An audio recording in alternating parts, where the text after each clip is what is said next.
If you're planning to start a YouTube channel in 2027, or you're still growing one right now, this update is going to change how long it takes you to make your first dollar. YouTube just announced the biggest change to its partner program in years, and it kicks in on February 1st, 2027. Right now, to join the YouTube Partner Program, you need 1,000 subscribers plus either 4,000 watch hours in the last 365 days or 10 million shorts views in 90 days. Starting February 1st, 2027, those numbers are doubling. New applicants will need 8,000 watch hours instead of 4,000, or 20 million shorts views instead of 10 million. The subscriber requirement stays the same at 1,000. That means if you're a new creator, you're now looking at roughly 22 hours of watch time a day, every single day for a year, just to qualify. Here's the good news. If you already have a monetized channel, existing YPP partners are grandfathered in. This change only hits new applicants. So if you're already earning ad revenue today, you don't lose your status. But there's a catch for shorts creators specifically,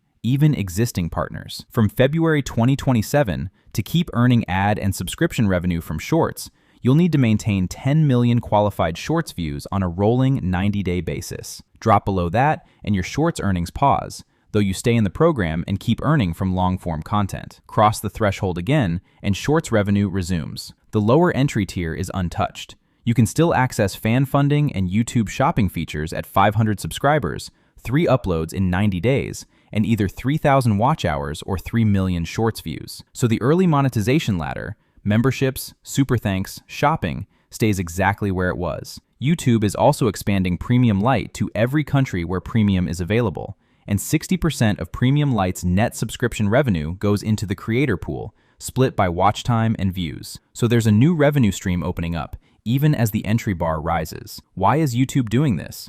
The honest read is, the platform is flooded with low-effort, mass-produced content, and this filters out channels that aren't seriously invested. It rewards creators who are already building consistent watch time. If you're close to the current 4,000 hour or 10 million shorts views mark, the smart move is to push hard and qualify before February 1st, 2027, because after that date, the bar doubles. If you're just starting out, focus on the 500 subscriber tier first. Get your fan funding and shopping features unlocked, build watch time steadily, and treat the new 8,000 hour target as the real goal from day one. That's the full breakdown of YouTube's 2027 monetization update. If you found this useful, hit subscribe. I'll be tracking every change like this as it rolls out. See you in the next one.